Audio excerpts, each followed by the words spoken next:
University की तरफ से इंटरनेशनल स्टूडेंट्स को बहुत सपोर्ट होता है वहाँ पे, राइट। सो मैं आपको एक एग्जांपल देना चाहूंगा। हमारा एक स्टूडेंट था जो यूके में ही रहा, वो पैंडेमिक के टाइम पे इंडिया वापस नहीं आया। अनफॉर्चुनेटली उसको कोरोना हुआ। यूनिवर्सिटी एंश्योर्ड कि ही वाज इमीडिएटली हॉस्पिटलाइज्ड, उसको 3 दिन हॉस्पिटल में रखा था। So because of which he lost his part time job.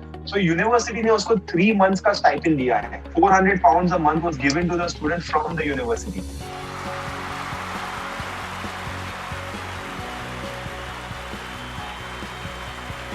Hello everyone and welcome to the third episode of Samvat 2020. I know it's been a long time, but due to some technical issues we couldn't do this interview earlier. However, here we are. Thank you so much for the huge response given by you on both the previous interviews. Thank you so much. About today's talk. बहुत से विद्यार्थियों के मन में foreign university से शिक्षा प्राप्त करने की इच्छा होती है, परंतु प्रॉपर गाइडेंस ना मिलने के कारण, प्रॉपर इन्फॉर्मेशन ना मिलने के कारण यह इच्छा ज़्यादातर एक इच्छा ही बनकर रह जाती है। Therefore, in our today's talk, we are going to discuss about different learning opportunities for Indian students in foreign countries.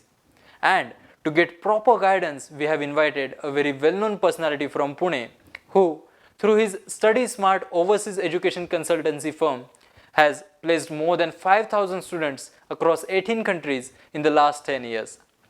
Our today's guest is Mr. Chetan Jain. I would like all the viewers to know that Mr. Chetan Jain has completed his Masters in Business Administration from Cardiff University, UK. Honorable Chetan Jain will be joining us live from Pune. Hi Vallabh, how are you? I'm good, sir. How are you? I'm good.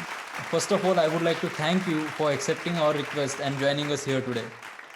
To begin with, can you please share with us what exactly is Study Smart Overseas Education? How does it work? Right. So Study Smart Overseas Education एक 10 साल पुरानी company है। हमने एक छोटे office से दिल्ली में शुरुआत की थी इसकी, राइट। और as of today we have centres in Delhi, Pune, Thane, सूरत।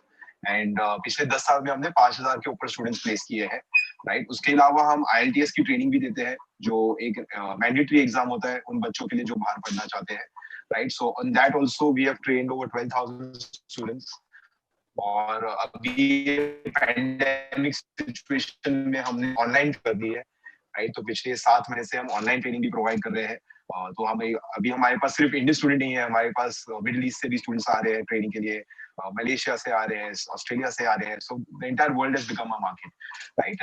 हम एज एन ऑर्गेनाइजेशन, आप हमारे स्टूडेंट रह चुके हो तो आप जानते हो कि वो पूरी end to end service provide करते हैं, right from choosing the right country, कौन सी यूनिवर्सिटी सिलेक्ट करनी चाहिए, कौन से कोर्सेज उनके लिए सूटेबल है, जो पूरा एडमिशन प्रोसेस है, एप्लीकेशन प्रोसेस है, visa process, accommodation, flight tickets, forex, right. पूरा end to end, right from point A to point G, पूरे स्टूडेंट को हम हैंडल करते हैं पूरे प्रोसेस में।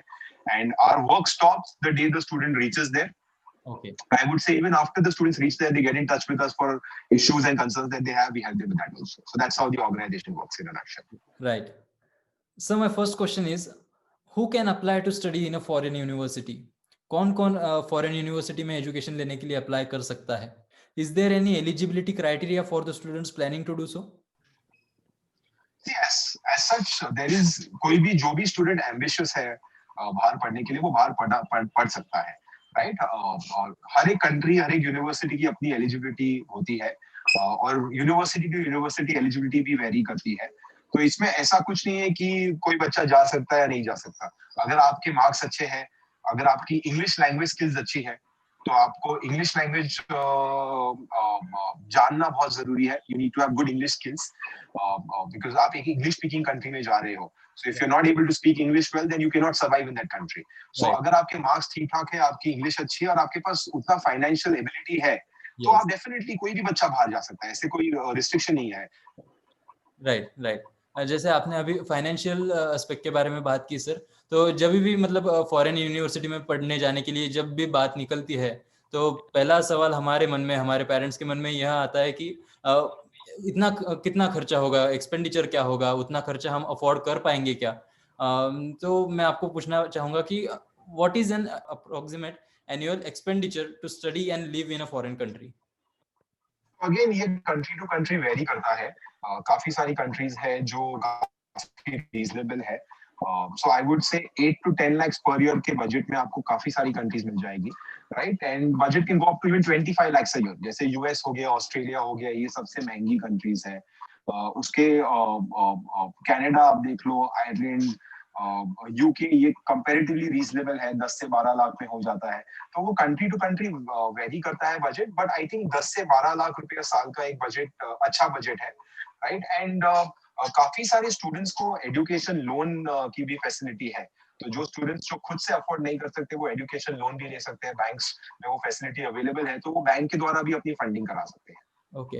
So, are there any scholarships available for international students? Yes, scholarships are available. Okay. Yes, बिल्कुल available है। जो मेरिट स्टूडेंट्स हैं, जो हाई परफॉर्मिंग स्टूडेंट्स हैं, they are eligible for various international scholarships. This ranges from 10% of the tuition fees going up to 50% of the tuition fees. So जो deserving students हैं, उनको scholarship भी मिलती है। Okay. So, like, how do we apply for it? How do we prepare for it and then apply for it? तो scholarships are merit based. तो एक तो आपको बहुत हाई परफॉर्मिंग स्टूडेंट होना चाहिए। सो राइट फ्रॉम योर स्कूल से लेके कॉलेज में आपके मार्क्स अच्छे होने चाहिए। That's the first important criteria. और हर एक स्कॉलरशिप का फॉर्मल एप्लीकेशन होता है। तो पहले आपको यूनिवर्सिटी में एडमिशन लेना होता है, उसके बाद फिर आप स्कॉलरशिप के लिए अप्लाई कर सकते हो, राइट? सो जो स्कॉलरशिप का एडमिशन प्रोसेस है, वो कंप्लीट होने के बाद स्कॉलरशिप का प्रोसेस शुरू होता है, जिसमें हम अगेन स्टूडेंट की मदद करते हैं। पूरा एप्लीकेशन हम स्टूडेंट की हेल्प करते हैं, but student has to be a merit based student. उनके अगर मार्क्स अच्छे नहीं है, तो उनको स्कॉलरशिप के लिए वो अप्लाई ही नहीं कर पाएंगे। स्कॉलरशिप का भी एक मिनिमम एलिजिबिलिटी क्राइटेरिया होता है। तो आप अपने मार्क्स अच्छे रखिए, मेहनत करके पढ़ाई करिए, तो आपको स्कॉलरशिप जरूर मिलेगी। Right. So, what are the job opportunities for Indian students after completing education in a foreign university? आजकल न्यूज में वगैरह सुनने में आ रहा है कि वहां पर स्कोप थोड़ा कम हो चुका है, जॉब अपॉर्चुनिटीज कम हो चुकी है। agree to it. Yes, obviously, ये पैंडेमिक की वजह से थोड़ा स्लो डाउन सबकी इकोनॉमी में आया है, right? All across the world, there has been a slowdown. But I would still say, अगर आप एक competitiveness के हिसाब से देखिए, these countries offer better opportunities and better pay scales, right? So the rat race that you have in India is not there, क्योंकि India का population बहुत ज्यादा है। तो अगर आप यहाँ पे एक जॉब के लिए अप्लाई कर रहे हो, तो आप 50 लोगों के साथ लड़ रहे हो। वहाँ पे एक जॉब के लिए आप मे बी 5 लोगों के साथ लड़ रहे हो, तो स्टैटिस्टिकली आपके चांसेस बेटर है वहाँ पे। सो I would still say these countries are offering very good opportunities. Yes, कोई ट्रेडिशनल कंट्रीज थोड़ी सैचुरेट हुई है, जैसे US has saturated a lot, but there are other new countries that can be explored. So Australia is offering very good opportunities, Ireland has come up as a destination, some of the European countries have come up with a destination. So there are other countries that can be explored. US, we have seen a slowdown, which will remain, I believe, but other countries have plenty of opportunities for students. Right. Sir, जैसा कि आपको पता है कि विद्यार्थी ज्यादातर western countries में, यानी कि यूके, यूएसए, इन कंट्रीज में जाना पसंद करते हैं। और जैसा कि हमें पता है कि वेस्टर्न कंट्रीज का कल्चर हमारे इंडिया के कल्चर से बहुत ही अलग है। वहाँ के लोगों का बात करने का तरीका, रहने का तरीका, सोशल लाइफ बहुत ही अलग है। So does the change in culture affect student? Initially थोड़े एडजस्टमेंट्स करने होते हैं, ऑफ कोर्स, स्पेशली जो स्टूडेंट्स छोटे टाउन से आते हैं इंडिया से। तो अगर बॉम्बे से है स्टूडेंट्स, दिल्ली से है, बैंगलोर से है, बड़ी सिटीज से है, तो लाइफस्टाइल में वहाँ के और यहाँ के अभी ज्यादा फर्क नहीं रहा है बड़ी सिटीज में, राइट? पर जो स्टूडेंट्स टियर 1 टियर 2 सिटीज से आते हैं, उन्होंने वैसी लाइफ देखी नहीं होती है पहले, तो एक एक्सपोजर उनको मिलता है। तो थोड़ा इनिशियल एडजस्टमेंट करना होता है स्टूडेंट्स को, 1-2 महीना कभी कभी लगता है थोड़ा कल्चर को समझने के लिए, जगह को समझने के लिए, बट एक बार जब वो एडजस्ट कर लेते हैं, उसके बाद they really start enjoying that a lot more. हमने स्टैटिस्टिकली देखा है कि मेजॉरिटी ऑफ द स्टूडेंट्स एक बार वहां पे जाते हैं तो वापस नहीं आना चाहते, क्योंकि वो वहाँ के कल्चर और वहाँ की लाइफस्टाइल को इतना लाइक करने लगते हैं कि उनको वापस आने का मन नहीं करता है, क्योंकि इंडिया में लाइफ डिफिकल्ट है, वहाँ पे लाइफ इतनी डिफिकल्ट नहीं है। आपको डे टू डे लाइफ के लिए फाइट नहीं करना है, आपको एमिनिटीज अच्छी है, फैसिलिटीज अच्छी है, which is not the case in India. So I would say comparatively, students find it better there. Yes. And the adjustment is quite easy. Yes. एकदम से एक्सपोजर मिल जाता है वहां पर जाने के बाद, एकदम से फ्रीडम मिल जाता है, तो वहां पर बच्चों के बिगड़ने के चांसेस जिसे हम कहते हैं वो भी ज्यादा होते हैं। तो how do we tackle that?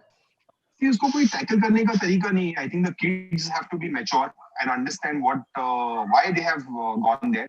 अगर उनका एजेंडा ही है मस्ती करना, तो वो मस्ती ही करेंगे, उनको रोकने के लिए आप कुछ नहीं कर सकते, ना उनके पेरेंट्स कुछ कर सकते हैं, ना हम कुछ कर सकते हैं। बट एक चीज हमने रियलाइज की है कि वहाँ का legal system and law and order इतना स्ट्रांग है कि एक स्टूडेंट के माइंड में हमेशा फियर रहता है कि मैं किसी और की कंट्री में हूँ, मैं बाहर की कंट्री में, so I have to behave myself.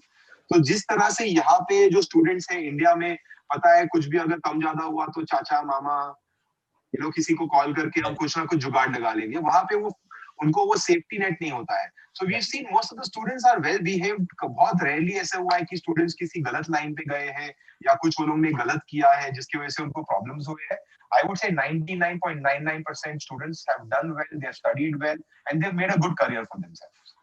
तो वो उधर जाके एक सेल्फ रियलाइजेशन भी होता है, एंड प्लस उनको ये भी पता है पेरेंट्स ने इतने पैसे लगाए हैं, राइट? तो कहीं ना कहीं उनको वो भी एक कॉन्शियसनेस होता है कि मैं अपने पेरेंट्स के पैसे क्यों वेस्ट करूं जब इतना पैसा उन्होंने लगाया है, so I might as well focus.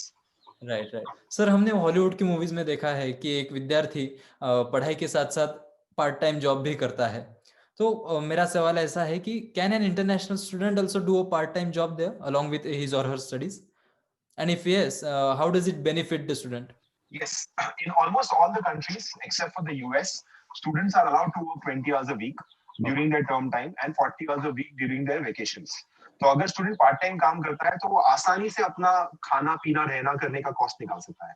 Okay, in fact we से it's a very important aspect of studying abroad, क्योंकि पार्ट टाइम जॉब करने से स्टूडेंट फाइनेंशियली इंडिपेंडेंट होता है, उनको कॉन्फिडेंस बूस्ट होता है और काफी सारी लाइफ स्किल्स सीखने को मिलती है। जब आप एक पार्ट टाइम जॉब करते हो आपको टाइम मैनेजमेंट सीखते हो, आप एक सेंस ऑफ रिस्पांसिबिलिटी आपको आती है, राइट? सो काफी सारी ऐसे इंटेंजिबल स्किल्स है जो स्टूडेंट गेन करता है पार्ट टाइम जॉब करके। So I would always recommend student ने वहां पे पार्ट टाइम काम करना चाहिए, ना सिर्फ पैसे कमाने के लिए बट सीखने के लिए भी। Right sir, which courses should a student plan to study in a foreign country? See वो ऐसे स्पेसिफिक कोर्सेज बताना बहुत मुश्किल है, ओके, राइट? क्योंकि वो हर एक स्टूडेंट के प्रोफाइल पे डिपेंड करता है कि उन्होंने क्या बैकग्राउंड है उनका, उस हिसाब से उन्होंने क्या कोर्सेज करने चाहिए। But as a general industry wise अगर आप देखते हो, आईटी सेक्टर में बहुत स्कोप है, हॉस्पिटैलिटी में अच्छा स्कोप है, मार्केटिंग डोमेन एक हमने देखा है काफी उस पे मूवमेंट आ रहा है, तो आईटी रिलेटेड सब जॉब्स में मैं बोलूंगा बहुत अच्छा स्कोप है। Engineering, every field of engineering, whether it is civil, whether it is mechanical, whether it's electrical, has tremendous scope. So majorly science, technology, engineering, maths. Any subject that relates to these four topics would always have very, very good scope in any foreign country, because वहाँ पे ये area सब skill shortage में है, right? So I would say ये courses का scope बहुत ज़्यादा अच्छा है। उसके अलावा a lot of arts related courses. So when you talk about theater, you talk about music, you talk about communications, media. A lot of these courses are not available in India. So उसके वजह से वहाँ पे आपको courses अच्छे मिल जाएंगे, and then scope is also really, really good. So I would say मोटा-मोटा these are the some broad categories. But for suggesting courses, we would need to understand कि student का profile क्या है, उन्होंने क्या पढ़ा है, क्या academic background है, क्या marks है. Then we can suggest to them what courses would suit them. But ऐसे as a general बताना बहुत मुश्किल है। Right right. और सर, अगर किसी कोर्स के बारे में, किसी यूनिवर्सिटी के बारे में अगर ऑथेंटिक कोई इन्फॉर्मेशन जाननी हो तो वो एक विद्यार्थी ने कैसे जाननी चाहिए? So they should see the accreditations. Okay, कि वो यूनिवर्सिटी के क्या-क्या accreditations हैं, राइट? सो हर एक कंट्री में कोई ना कोई एक अवार्डिंग बॉडी होती है, जैसे हमारे यहाँ पे यूजीसी है, राइट? अगर यूजीसी का अप्रूवल है then you know that university is authentic. So वैसे ही हर एक कंट्री का लोकल बॉडी होगी उनकी, जो उनको ऑथराइज करती है एजुकेशन इम्पार्ट करने के लिए। सो वो कंट्री वाइज वेरी करता है अगेन, राइट? सो जैसे अगर आप यूके का एग्जांपल लेते तो क्यूए करके बॉडी है, अगर यूनिवर्सिटी क्यूए अप्रूव्ड है that means it's a legal proper university, आपको वहां पे पढ़ने में कोई हिचकिचाहट नहीं होनी चाहिए। उसके अलावा एक यूजीसी की भी लिस्ट है कॉमनवेल्थ कंट्रीज की यूनिवर्सिटीज की, जिसको यूजीसी भी रिकॉग्नाइज करता है, right? There is an association called association of Indian universities, इनकी एक लिस्ट है। सो वो लिस्ट वेबसाइट्स पे नॉर्मली अवेलेबल होती है। सो अगर वो लिस्ट में भी अगर यूनिवर्सिटी लिस्टेड है तो then you should be rest assured it's a proper verified accredited university. okay. So when do you think is the right time to start planning to study abroad? It depends. I would say undergrad is a good time. अगर आप 12th के बाद abroad जाते हो, आपका अगर उतना budget है, आपके पेरेंट्स उसको अफोर्ड कर सकते हैं, देन 12th के बाद जाना एक बहुत रिवॉर्डिंग एक्सपीरियंस हो सकता है, बिकॉज आपका बेस आपके अंडरग्रेड से क्रिएट होता है। सो आपका बेस बहुत स्ट्रांग होगा, राइट? अदरवाइज आप ग्रेजुएशन कंप्लीट करने के बाद मास्टर्स के लिए भी जा सकते हैं। अभी we have a lot of students जो 11th 12th भी वहां पे कर रहे हैं, तो 10th के बाद भी स्टूडेंट्स जा रहे हैं वहां पे, फाउंडेशन प्रोग्राम कर रहे हैं 1 साल का, और फिर डायरेक्ट बैचलर्स शुरू कर रहे हैं, तो उससे उससे उनका 1 साल बच जा रहा है, क्योंकि यहाँ पे आपको 2 साल पढ़ाई करना होता है अंडरग्रेड के लिए, वहाँ पे आप 1 साल पढ़ाई करके भी अंडरग्रेड शुरू कर सकते हो. Okay. Can you tell us something about the foundation courses, because this concept is not in India? Yeah, so basically after 10th, a lot of students can take up a 1-year foundation program. The foundation program is meant to teach you subjects which are required for your bachelor studies. तो आप foundation में ही decide कर लेते हो कि आपको किस stream में जाना है. तो आपको अगर इंजीनियरिंग जाना है तो आप इंजीनियरिंग का फाउंडेशन करोगे, अगर आपको बिजनेस कोर्स के लिए जाना है तो आप बिजनेस फाउंडेशन करोगे. तो आपको वही स्टेज पे डिसीजन लेना होता है कि आपको आगे किस एरिया में अंडरग्रेड करना है. तो फाउंडेशन उसी एरिया में ज्यादा फोकस्ड रहेगा. अगर आप देखते हो इंडिया में 11th-12th में आप स्ट्रीम चूज करते हो, राइट, साइंस, कॉमर्स या आर्ट्स, तो एक तरह से आपको अपना स्पेसिफिक बैचलर्स का एरिया सिलेक्ट करना है और फिर उसी में ज्यादा फोकस करके पढ़ना है. इसके लिए ड्यूरेशन भी कम है, 1 साल में आपकी तैयारी हो जाती है उसके लिए. राइट सर, हमारा इंडियन खाना और फॉरेन कंट्री में जो मिलता है वह खाना बहुत ही अलग अलग होता है. So does it become difficult for a student to adjust with new food? Honestly मतलब बोलो अभी इतना फर्क बचा नहीं है, क्योंकि वहां पे भी इंडियन रेस्टोरेंट्स बहुत आ गई है, आपको इंडियन ग्रोसरी आसानी से मिल जाती है. एंड जो स्टूडेंट्स है उनको अभी पैलेट अभी काफी बढ़ चुका है, राइट. हम भी मैक्सिकन ट्राई करते हैं, हम भी चाइनीज खाना चाहते हैं, हम लेबनीज खाना चाहते हैं, राइट. तो इतने खाने पीने की दिक्कत नहीं होती, because we become a global citizen all of us, right. So yes, थोड़ा बहुत फर्क होता है, टेस्ट में फर्क होता है, मिर्च मसाला थोड़ा कम होता है, ऑयल थोड़ा कम होता है, तो थोड़ा टेस्ट में एक आपको धीरे धीरे वो टेस्ट भी अक्वायर करना होता है. बट काफी सारे स्टूडेंट्स यहाँ से कुछ ना कुछ सीख के जाते हैं, तो काफी स्टूडेंट्स एक मील एटलीस्ट खुद कुक करते हैं. उसके अलावा वेजिटेरियंस, जो प्योर वेजिटेरियंस है, उनको थोड़ी सी दिक्कत होती है, राइट. बट वहाँ पे वीगन मूवमेंट बहुत अभी फैशन में है. So lot of vegan restaurants are there and lot of foreigners are also becoming completely vegan, right? So I don't think food is so much of a problem now. And most students are very used to fast food, right? So they'll order pizzas, they'll order burgers, they'll actually prefer that kind of food. So I don't think food is a big issue for students these days. A student should learn to survive there. A student should learn to cook. Oh yeah, absolutely, absolutely. The student should be open-minded. बहुत ज्यादा Mama's boy है तो थोड़ी तकलीफ होगी उसको, right? He should be open-minded to experiment with food, try different cuisines, try different world foods, right? We have an open palate, what we say, a food palate, have an open food palate, and it's important कि आप basic थोड़ा खाना पीना बनाना सीख लो, right? Some rice, some curry, dal, khichdi, you know, basic things, so that at least occasionally you are able to cook one meal, and वो कभी ना कभी घर के खाने की craving तो आएगी ही आपको, right? तो at least आप खुद बना के खा सकते हैं. सर, किसी भी फॉरेन कंट्री में पढ़ने के लिए उस देश का वीज़ा मिलना बहुत ही इम्पोर्टेंट होता है. तो क्या यह वीज़ा इजीली मिल जाता है और can it be get rejected also? नहीं, रिजेक्ट होता है ऑफ कोर्स. वीजा प्रोसेस भी एक लेंथी प्रोसेस है. जैसे एप्लीकेशन प्रोसेस होता है यूनिवर्सिटी का, वैसे ही वीजा का प्रॉपर प्रोसेस होता है. प्रॉपर डॉक्यूमेंटेशन चाहिए होता है, फंडिंग चाहिए होता है उसके लिए, right. So that is where you need expert guidance. Visa एक काफी ट्रिकी एरिया है, and this is where we provide support. हमको सालों का एक्सपीरियंस है, और success rate has been as high as 99% for visa success, right? So we ensure that we guide the student through the visa process. In fact, काफी सारी countries के लिए हम पूरी वीजा फाइल तैयार करते हैं स्टूडेंट की. तो अगर आप करेक्टली सब स्टेप फॉलो करोगे, हमारा गाइडेंस ठीक से फॉलो करोगे, तो there's no reason why you will get a rejection. But it is a tricky process, it is a difficult process. So you're better off taking an expert guidance for the visa process. Okay. So my next question is, are there any vacation courses available for the school going kids? जो बच्चे school में पढ़ते हैं, क्या उनके लिए summer के दौरान करने के लिए कोई कोर्सेज अवेलेबल है फॉरेन कंट्रीज में? There are a lot of summer schools. In fact, we organize summer schools for schools. तो अगर कोई स्कूल है जो 20 से 25 बच्चों को एक साथ भेजना चाहता है समर स्कूल के लिए, so normally मई जून के महीने में समर स्कूल्स होती है. And obviously last year हम कुछ summer schools organize नहीं कर पाए थे because of the pandemic, right? But otherwise every year we have at least 70-80 students अलग-अलग स्कूल से जिनको हम summer schools के लिए भेजते हैं. So summer schools के बहुत सारे options available हैं. Okay, right. So in your opinion, how will this pandemic affect the students currently studying abroad and those who are planning to study abroad? Will it be safe for students to plan to study in a foreign country now? Any student who is planning to study abroad should not take pandemic into consideration. Okay. I'll tell you why. Because these countries are far safer than India is. in terms of managing the situation, in terms of their responsiveness, right? The medical responsiveness that they have towards the citizens, towards the people there, is far more superior to what India has. So, if my child is studying in UK or studying in a foreign country, I would feel more safer as a parent him being there than him being in front of my eyes in India. Okay. So number one, parents should not be afraid of sending their children abroad because they are going to a country where the chances of them getting the virus are lesser. And even if they were to get the virus, the treatment quality and the medical equipment or the medical infrastructure they will have will be far superior to India. Beds to milenge, at least यहाँ पे beds भी नहीं मिल रहे थे, right? In point of time पे. So that's number one. Number two, the only difference that we're seeing right now because of the pandemic is the number of classes that are being conducted. So a lot of classes are being conducted online. So somewhere that little exposure that you get of having physical classes is not there.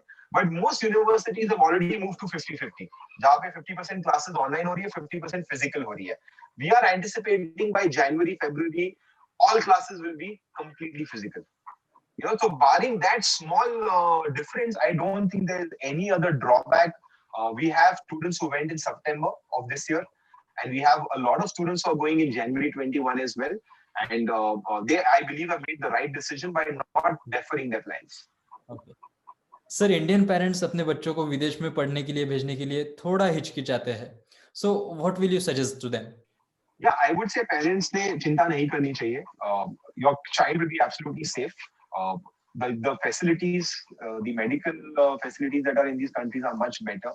And university की तरफ से international students को बहुत support होता है वहाँ पे, right? सो मैं आपको एक एग्जांपल देना चाहूंगा. हमारा एक स्टूडेंट था जो यूके में ही रहा, वो पैंडेमिक के टाइम पे इंडिया वापस नहीं आया. अनफॉर्चुनेटली उसको कोरोना हुआ, राइट? यूनिवर्सिटी एंश्योर्ड कि ही वाज इमीडिएटली हॉस्पिटलाइज्ड. उसको 3 दिन हॉस्पिटल में रखा था. The entire expense was covered. जब वो वहां से हॉस्पिटल से रिलीज हुआ, उसको 14 डेज मैंडेटरी क्वारंटाइन करना था अपने घर में. So because of which he lost his part time job. So university ने उसको 3 मंथ्स का स्टाइपेंड दिया है. Okay. 400 pounds a month was given to the student from the university as support, right? So this is the kind of, see, every university abroad has a contingency fund which can be used for supporting students during any kind of emergency situations. Right. So a lot of universities evoke that fund to support their students who are suffering during the pandemic situation, who are going through financial crisis during the pandemic situation. So today my message to parents will be that do not worry, do not defer the dream of your child if he wants to study abroad. Send them, they will be in safe hands there. Don't worry about it at all. Yes. So at last, आप हमारे parents को और विद्यार्थियों को in general क्या बताना चाहेंगे? I would say education बहुत important है. We should not stop being ambitious in life. And हमारे पास ऐसे भी स्टूडेंट्स आए हैं जो उनके गांव के पहले इंसान थे जो बाहर पढ़ने गए हैं, right? So don't stop dreaming. Dream big. अगर आप बड़े सपने देखोगे तो ही उनको अचीव कर पाओगे. अगर छोटे सपने देखोगे तो अचीवमेंट भी आपके छोटे ही रहेंगे. So continue dreaming big, explore the world, go study abroad. It is a life changing experience. And I think every person in India should at least at some point of time either travel abroad or study abroad, because it opens up your mind and your eyes to a lot many new things which you've never seen before. So it's a rewarding experience, and I would say everybody should take advantage of that. Awesome. So on that note, I would like to thank you, sir, for accepting our request and joining us here today. मैं आशा करता हूँ कि अगर हमारे दर्शकों के मन में कोई मिसकंसेप्शंस रहे होंगे या कोई सवाल रहे होंगे फॉरेन एजुकेशन के बारे में, तो ये इंटरव्यू देखकर वो क्लियर हो गए होंगे. Thank you very much. It was an honor to have you with us. Thank you. Thank you so much. Thank you, Vallabh. Thank you for having me over, and I hope it was a useful session. And I hope wish you the very best for this series that you started. It's a great initiative. Continue the good work, Vallabh. Thank you, sir. Thank you so much. Yeah. Okay. Take care. See you. Bye. So this was Mr. Chetan Jain live from Pune. I hope that the students who are planning to study abroad and their parents have got many ideas cleared from this interview. अगर आपके मन में कुछ सवाल हो तो आप ज़रूर कमेंट सेक्शन के ज़रिए हमें पूछ सकते हैं. हम कोशिश करेंगे कि आने वाले इंटरव्यू में उन सवालों के जवाब हम आप तक पहुंचा सकें. अंत में जो भी विद्यार्थी विदेश जाकर शिक्षा प्राप्त करने का विचार कर रहे हैं, उनसे बस इतना ही कहना चाहूँगा कि पढ़ने चाहे जिधर भी जाइए, यूएस जाइए, यूके जाइए, ऑस्ट्रेलिया जाइए, किधर भी जाइए, परंतु शिक्षा ग्रहण करने के बाद लौटकर अपने देश ज़रूर वापस आइएगा. धन्यवाद।